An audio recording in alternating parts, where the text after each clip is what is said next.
میرے عزیز بھائی اور بزرگوں، چند باتیں مجھے آپ کے سامنے پیش کرنی ہیں۔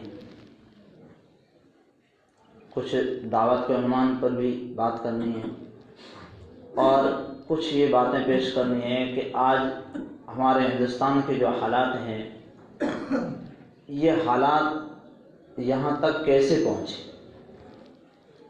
ہماری کیا کمی اور کیا کوتاہیاں رہی جس کی بنا پر جو ہے آج حالات یہ ہو گئے ہیں کہ ہمیں ہندوستانی ہونے کا ثبوت پیش کرنا پڑ رہا ہے کہ ہم جو ہے ہندوستان کے رہنے والے ہیں،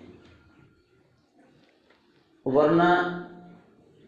اس ہندوستان کو آزاد ہوئے آج 70 سال سے زیادہ ہو گئے، کبھی بھی جو ہے ثبوت نہیں مانگے گئے،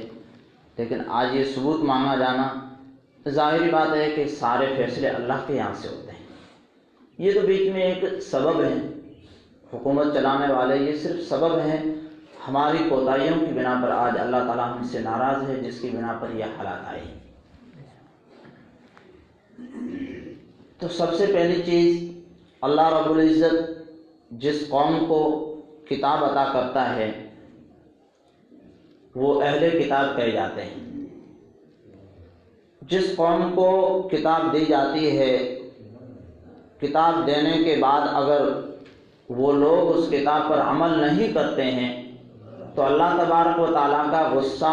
ہائی ہو جاتا ہے، اس کی ناراضگی جو ہے وہ بڑھ جاتی ہے، جس کی بنا پر اللہ تبارک و تعالیٰ اس اہل کتاب کو، اس کتاب کے ماننے والوں کو تھوڑی تھوڑی سزا دیتے ہیں۔ آج آپ دیکھیے کہ ہمیں اللہ تبارک و تعالیٰ نے قرآن کریم کی شکل میں بہترین کتاب عطا کی۔ اس دنیا کو پیدا کرنے سے پہلے اللہ تبارک و تعالیٰ نے فرشتوں کے سامنے سورہ یاسین اور طٰہٰ کی تلاوت کی تو فرشتے جو ہے اس تلاوت سے جھوم اٹھے اور کہنے لگے کہ یا اللہ، یہ کتاب کس امت کو اور کس قوم کو دی جائے گی؟ اللہ تعالیٰ نے فرمایا کہ یہ آخری امت محمد صلی اللہ علیہ وسلم کی جو امت ہے اس کو یہ کتاب دی جائے گی۔ تو فباح الملائکہ، وہ فخر کرنے لگے اور کہنے لگے کہ کتنی خوش قسمت ہوگی وہ امت جن کو یہ کتاب دی جائے گی۔ یہ کتاب ہمیں دی گئی، لیکن اس کتاب پر ہماری زندگیاں گزر گئی۔ آج کوئی 60 سال کی عمر کو پہنچ رہا ہے، کوئی 70 سال کی عمر کو پہنچ رہا ہے، کوئی 40 سال کی عمر کو پہنچ رہا ہے، لیکن ہم یہ سوچیں کہ ہم نے اس کتاب پر کتنا عمل کیا، کیا واقعتاً ہماری زندگیوں میں اللہ کا جو فیصلہ ہے وہ مقدم رہا، یا ہمارا جو دل کہتا رہا وہ جو ہے فیصلہ مقدم رہا۔ ہم نے ہر موڑ پر اپنے من کو راضی کرنے کے لیے، اپنے دل کو خوش کرنے کے لیے، اپنے دل کو منانے کے لیے دل کی بات مانی، اللہ کا حکم نہیں مانا۔ اگر اللہ کا حکم ہم مان لیتے اور اپنے نفس کی اگر بات نہ مانتے تو آج ہمارے یہ حالات نہ ہوتے۔ آج آپ دیکھ لیجئے کہ ہمارے جتنے بھی جھگڑے ہیں، جتنے بھی کوئی بھی معاملات ہوں، ہم جو ہے قرآن اور حدیث سے اس کا فیصلہ نہیں کرائیں گے۔ ہم اگر آپس میں دو بھائی لڑ جاتے ہیں تو سیدھے عدالتوں میں پہنچیں گے، کورٹ کا دروازہ کھٹکھٹائیں گے، پھر وہاں سے ہائی کورٹ جائیں گے، پھر وہاں سے جو ہے سپریم کورٹ جائیں گے۔ اب وہاں پر فیصلے کرنے والے وہ لوگ ہیں جن کو پیشاب کرنے کا طریقہ بھی نہیں آتا ہے۔ جس قوم کو اتنی بہترین کتاب دی گئی، جس میں قیامت تک آنے والے جتنے حالات ہیں اس کے سارے فیصلے اس میں سنا دیے گئے، محمد صلی اللہ علیہ وسلم کی زبان مبارک سے نکلی ہوئی باتیں حدیث کی شکل میں ہمیں دی گئی، لیکن ہم نے کبھی ان کی طرف جو ہے جھانک کر بھی نہیں دیکھا کہ قرآن کیا کہہ رہا ہے، اللہ کا کلام کیا کہتا ہے، اللہ کے نبی کی حدیث اس بارے میں کیا کہہ رہی ہے۔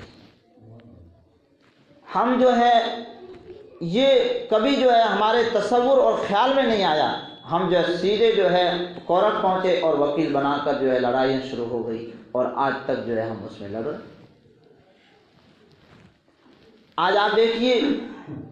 کہ ہمارا کون سا ایک کام جو قرآن کے مطابق ہو رہا، الا ماشاء اللہ کوئی اگر خود بخود ہو رہا ہو تو ایک الگ چیز ہے، ورنہ ہم نے جو ہے کوشش کبھی نہیں کی، اور ہم نے جو ہے جو کوتاہیاں ہو رہی ہے ان کے بارے میں مل بیٹھ کر ہم نے کبھی سوچا نہیں کہ آخر ہمارا معاشرہ جو ہے کہاں جا رہا ہے۔ ہمیں جو ہے اتنی بہترین کتاب دی گئی تھی ایک قانون کی شکل میں، ہم نے جو ہے اس قرآن کو کتنا جو ہے پیچھے ڈال دیا، آج ہمارے گھروں کی حالتیں کیا ہو۔ قرآن کریم میں ایک سورت ہے جس کا نام سورہ نساء ہے، عورتوں کے متعلق ذکر ہے، جہاں پر پوری سورت عورتوں کے بارے میں نازل ہوئی ہے کہ ان کو میراث دی جانی ہے۔ باپ کی جو ملکیت ہے، اگر بیٹے کو 2 حصے ملیں گے تو اس کو جو ہے تیسرا حصہ ملے گا، یعنی بھائی کا آدھا حصہ بہن کو دیا جانا ہے۔ لیکن ہم میں سے کتنے ہیں جنہوں نے جو ہے اپنی بیٹیوں کو اور اپنی بہنوں کو میراث دیا؟ میراث تو دینا بہت دور کی بات ہے، اوپر سے جو ہے بیٹی پر پیسے لے کر اور ہم جو ہے دھڑلے سے کھا رہے ہیں۔ اب ظاہری بات ہے کہ ایسی خوراک جب پیٹ کے اندر جائے گی تو ویسے نتائج بھی نکلیں گے۔ یہ ہمارا صحابہ کرام کا حال یہ تھا کہ حضرت ماعز اسلمی رضی اللہ تعالیٰ عنہ صحابی ہیں، ان سے زنا کا صدور ہو گیا، غلطی ہو گئی، کسی نے دیکھا نہیں، کسی نے شکایت بھی نہیں کی، کسی نے دیکھا بھی نہیں، لیکن اللہ کے نبی علیہ الصلوۃ والسلام کے پاس دوڑے آ رہے ہیں اور حاضر ہو کر اللہ کے رسول صلی اللہ علیہ وسلم کے سامنے عرض کرتے ہیں کہ مجھ سے یہ غلطی ہو گئی ہے، اللہ کا جو حکم ہے اس کے مطابق جو ہے آپ فیصلہ فرما دیجیے۔ اللہ کے نبی صلی اللہ علیہ وسلم اپنا چہرے مبارک پھیر لیتے ہیں، پھر وہاں سے اٹھ کر ادھر آتے ہیں۔ اس طریقے سے 4 مرتبہ انہوں نے اقرار کیا اور کہنے لگے کہ قرآن کا فیصلہ جو بھی ہے، چاہے میرے حق میں آ رہا ہو یا میرے خلاف جا رہا ہو، میں اس فیصلے کو جو ہے ماننے کے لیے تیار ہوں۔ اس دنیا میں جو ہے چھوٹا سا عذاب ہے، آخرت کی جو ہے دردناک عذاب سے میں بچ جاؤں گا، میرے اوپر جو ہے قرآن کا قانون لاگو کر دیجیے۔ اللہ کے نبی صلی اللہ علیہ وسلم نے حضرت علی رضی اللہ تعالیٰ عنہ کو بلایا اور فرمایا کہ ان کو جا کر ماعز اسلمی کو میدان میں لے جاؤ اور ان کو سنگسار کر دیا جائے، پتھر مار مار کر ان کو ختم کر دیا جائے۔ یہ قرآن کریم میں اللہ تعالیٰ نے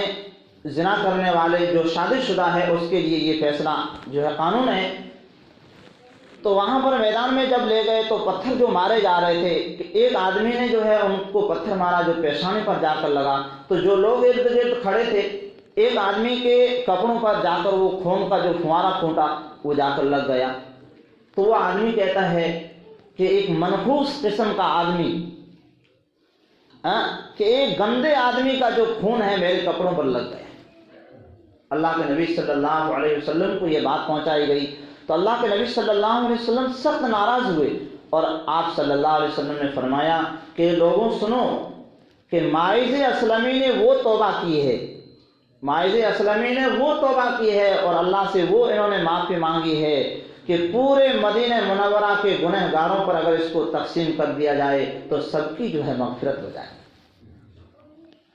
سامنے سے چل کر آ رہے ہیں اور آج ہمیں جو ہے حکم سنائے جا رہے ہیں، لیکن ہمارے دل جو ہے اتنے مردہ ہو گئے ہیں، اتنے مردہ ہو گئے ہیں کہ ہم جو ہے ماننے کے لیے تیار نہیں۔ ایک سبب یہ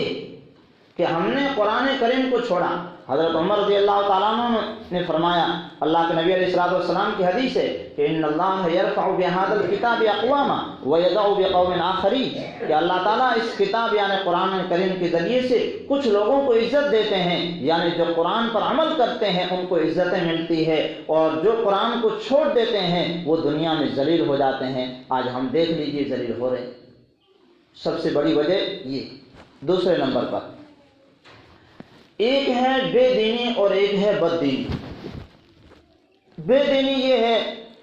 کہ جس کام کا ہمیں حکم دیا گیا وہ ہم کام نہیں کر رہے ہیں تو بے دینی ہے۔ جیسے مثال کے طور پر ہمیں جو ہے رات اور دن میں 24 گھنٹے میں 5 نمازوں کا اللہ کی جانب سے حکم ہے کہ بالغ ایمان والا جو بندہ ہے، جو سمجھدار ہے، رات دن میں اس پر 5 مرتبہ جو ہے نماز فرض کر دی گئی ہے، یہ اللہ کا حکم ہے۔ لیکن ہم میں سے کتنے ہیں جو اللہ کے اس حکم کو مانتے تو سب ہیں لیکن عمل کرنے والے کتنے؟ سب مانتے ہیں کہ بھائی نماز فرض ہے، لیکن ماننے سے نہیں ہوتا ہے بلکہ کام کرنے سے، عمل کرنے سے ہوتا ہے۔ اب ہم میں سے دیکھیے، آپ ابھی جمعہ میں جو ہے اتنے سارے لوگ جو ہے آ کر مسجد بھر چکی ہے، لیکن فجر میں جو ہے کتنے لوگ تھے؟ کیا جمعہ کا حکم کرنے والا اللہ کوئی اور ہے؟ فجر کا حکم دینے والا کوئی اللہ اور ہے؟ نہیں، وہی اللہ ایک ہے جو فجر کا حکم دے رہا ہے، وہی کا وہی اللہ جمعے کا بھی حکم دے رہا ہے، لیکن جمعے میں اتنے سارے لوگ آ رہے ہیں اور فجر کا جو حکم دیا گیا تھا اس میں کتنے سارے آئے؟ ہم میں سے کتنے لوگ ہیں جنہوں نے فجر کی نماز، چلو مسجد میں نہیں آ سکے لیکن اپنے گھروں میں جو ہے نماز پڑھ لی؟ کتنے لوگ؟ یہ بے دینی، اللہ کا حکم جو ہے مانا نہیں جا رہا ہے، یعنی جو اللہ نے حکم دیا ہے اس پر عمل نہیں ہو رہا ہے۔ ہماری زندگیاں جو ہے بے دینی میں گزر رہی ہے۔ جب بے دینی میں زندگیاں گزرے گی تو میرے عزیز بھائیوں، اللہ کی جانب سے مدد کے فیصلے کب آئیں؟ جو قوم، جو لوگ اللہ کا حکم نہیں مانیں گے وہ اللہ کی مدد کا انتظار کر رہے ہیں، یہ ایک خام خیالی ہے اور ہماری بہت بڑی بھول ہے، ہمیں جو ہے اس بارے میں سوچنا چاہیے۔ نمبر 2، ایک ہے بے دینی اور دوسرے نمبر پر ہے بد دینی۔ بد دینی کیا ہے؟ بد دینی یہ ہے کہ اللہ تعالیٰ نے جن چیزوں سے اور جن کاموں سے ہمیں منع کیا ہے ان سے ہم نہیں رک رہے ہیں، یہ بد دینی ہے۔ جیسے مثال کے طور پر میوزک، گانا سننا، فلمیں دیکھنا، یہ اللہ کے رسول صلی اللہ علیہ وسلم نے سخت جو ہے وعید فرمائی ہے، ایسے لوگوں پر لعنت فرمائی۔ اب آپ دیکھیے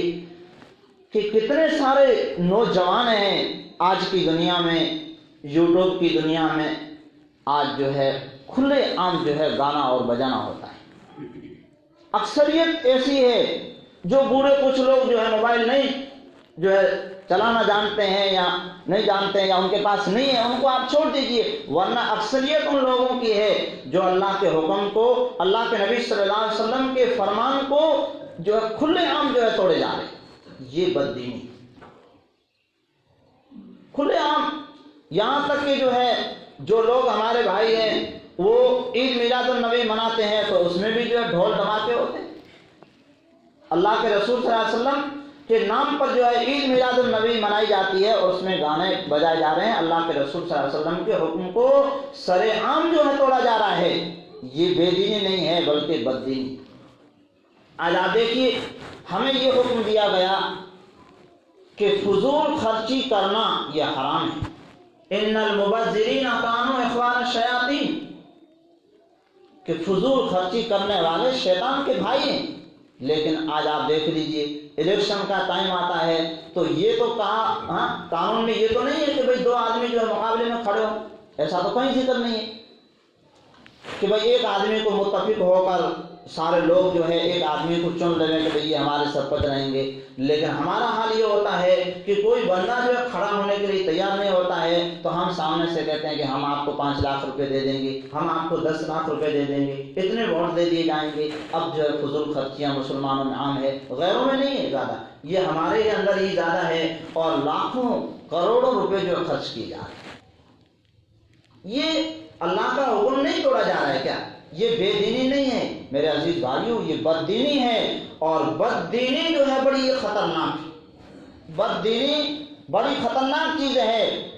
اللہ کے رسول صلی اللہ علیہ وسلم اگرچہ ہمیں معاف فرما دیں لیکن اللہ تعالیٰ معاف نہیں فرمائیں، یہ یقینی بات ہے۔ امام اعظم ابو حنیفہ رحمۃ اللہ علیہ جمعہ میں تقریر کر رہے تھے اور فرمایا کہ بیوہ عورتیں جن کے گھروں میں ہوں، جن کے شوہروں کا انتقال ہو گیا ہو، وہ جو ہے اپنی بیٹیوں کا نکاح دوسرے مردوں سے کر دیں، یہ دین کی بات ہو رہی تھی۔ تو امام اعظم ابو حنیفہ رحمۃ اللہ علیہ کی والدہ جن کی عمر 85 سال کی تھی، ایک امام اعظم ابو حنیفہ رحمۃ اللہ علیہ کا مخالف آدمی مجلس میں کھڑا ہوتا ہے اور وہ یہ کہتا ہے کہ آپ کی والدہ بھی تو بیوہ ہے، آپ جو ہے میں ان سے نکاح کرنا چاہتا ہوں، ان کو چڑھانے کے لیے، پریشان کرنے کے لیے۔ اب آپ بتائیے کہ اتنا بڑا امام ہے، امام اعظم دنیا کے اماموں میں سب سے بڑے امام ہیں، ان کے دل کو تکلیف تو ظاہر بات ہے پہنچی، لیکن فرمانے لگے کہ یہ میرا معاملہ نہیں ہے، میری والدہ کا ہے، میں جا کر ان سے پوچھ کے آتا ہوں، یہ کہہ کر جو ہے مسجد سے چلے گئے۔ لیکن اللہ تعالیٰ نے